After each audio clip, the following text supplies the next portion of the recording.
আবার এসে বলছে আমার শাশুড়িকে প্যাট করে দিল, ইয়ার একটা বিচার করে দাও এমএলএ সাহেব। আবার তুমি আর কপালি চুদা এসে বলছো তোমার বৌমাকে অন্যজনের লল দিচ্ছে, এখন আমি কি করবো বলো তো? আপনি হচ্ছেন এই গ্রামের এমএলএ, সমস্ত বিচার আচার আপনার হাত দিয়েই হয়, আপনাকে এই সমস্যার সমাধান করতে হবে। তাহলে শোনো, সমস্যার যদি সমাধান করতে হয় তাহলে আমি যেটা বলবো সেটা শুনবে তো? হ্যাঁ শুনতে হবে বই কি, জগ জিন তো আমি বেঁচে থাকতে বৌমাকে তার পরপুরুষের কাছে শুতে দিতে পারি না, এখন শুনতে হবে।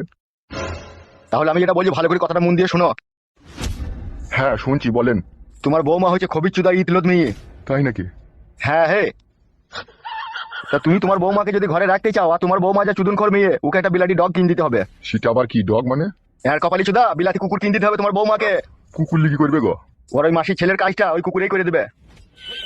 কি বলছেন এমএলএ সাহেব, আমার বৌমা লাজুক মেয়ে গো, 16-17 বছর বয়স, কুকুরে করবে? তাইলে ওর মাসির ছেলেই করুক, আমাকে আর বলার কি দরকার? সেটাও তো আমি মেনে নিতে পারছি না। তাহলে ওই একটাই রাস্তা, 12,000 টাকা দিয়ে একটা বিলাতি কুকুর কিনে লাও আর তোমার বৌমায়ের ঘরে ছেড়ে দাও। তোমার বৌমা জানে যে কুকুরে কি করে, সে কুকুর দিয়ে কাজ চালিয়ে নেবে। ওইসব চিন্তা ভাবনা করার দরকার নয়, মাসির ছেলে থেকে অনেক বেটার হবে ওই কুকুরটা। আর তোমারও মনে কষ্ট হবে না, তুমি একটা জিনিস তো ভাবতে পাবা যে পর পুরুষে কেউ করেনি, আমার দিয়ে টাকা দিয়ে 12,000 টাকার কুকুর কিনে আমার বৌমাকে করছে। তাতে তোমার ছেলেও সুখী হবে, তুমিও সুখী হবে, আর তোমার বৌমায়ের আশা মিটবে। ঠিকই বলেছেন আপনি, এটাকে আমাকে চেষ্টা করে দেখতে হবে। চেষ্টা মারাও না, এখনই কিনে আনো, 13,000-14,000 টাকা দাম নেবে একটা কুকুর, এখনই কিনে নিয়ে তোমার বৌমায়ের ঘরে ছেড়ে দাও। আর যেই শোরুমে বিলাতি কুকুরটা কিনবে না, ওদিকে বলবে একটা বিয়ে ব্লু ফিল্ম বই দিতে, ওই বইয়ে সব ছবি দেওয়া থাকবে কিভাবে কাটিংটা দিবে না দিবে, ওই বইটা তোমার বৌমায়ের হাতে দিয়ে দেবে আর কুকুরটাকে দিয়ে দেবে, তাইলে ও সব বুঝে নেবে। বুঝতে পেরেছো তো? হ্যাঁ বুঝতে পেরেছি এমএলএ সাহেব। তাহলে ওইটাই করো, আমি এখন আসছি, আমাকে বাজার করতে যেতে হবে। আচ্ছা ঠিক আছে, যান।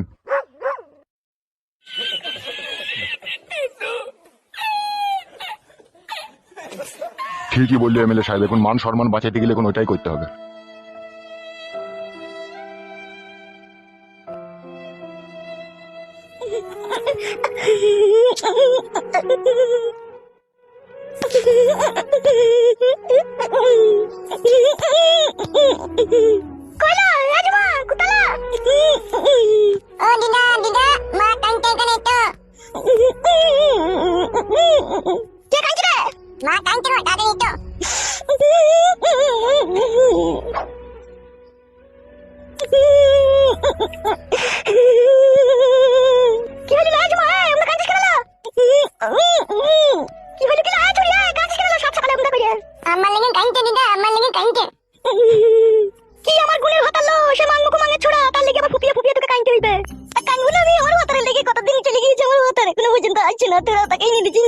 আমি কানবো না।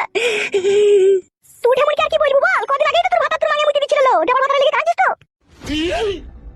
এই পালের মতো কথাগুলো বলিস না মা, বুঝলি তো? তুই তো পুরো ভাতার টাকা পেয়ে আসামি টেনেছিল।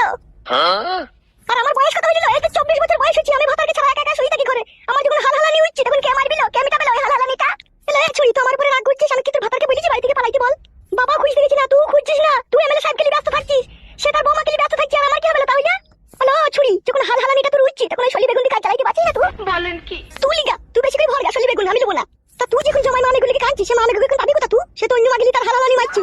ভালো তো, সে অন্য মাগিলি হালহালানি মারবি, তুই এমএলএ সাহেবকে নিয়ে হালহালানি মারগা। আর আমি এইভাবেই থাকবো, যা, আমার কথা তো কারো ভাবতে হবে না।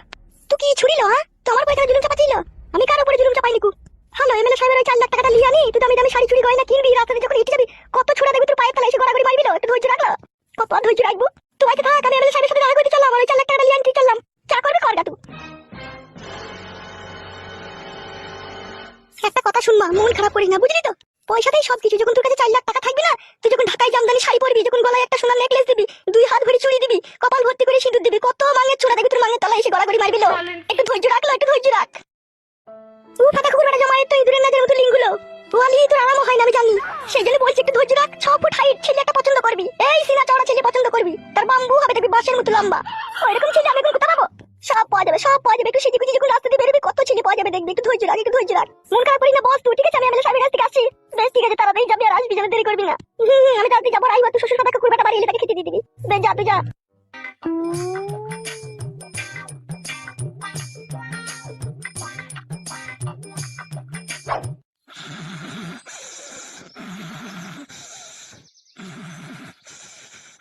কি রে বুকা চোদারা, 10টা বাইরে চলে এখনো ঘুমুচি নাকি তোরা? ইদি রে উঠবে? কে রে বাল, এই 7 সকালে এসে ঘুম ভাঙাইছে? 7 সকাল বুকা চোদা, 10:30 বাইরে চলে উঠবে?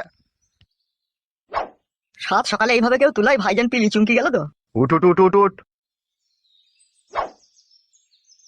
শোন, মলাই দোকানে গিয়ে মুখ হাত ধুইলি গাদি, কচুরি মিষ্টি খেলি গা দুজনাই দিয়ে ফুটুর বাবাকে ছলে বলে কৌশলে যেমন করে হোক এখানে লিয়ে আয়। যদি না আসতে চাই বড় ভাই? ভুলিয়ে ফাঁসিয়ে এখানে নিয়ে আনবি, তারপরে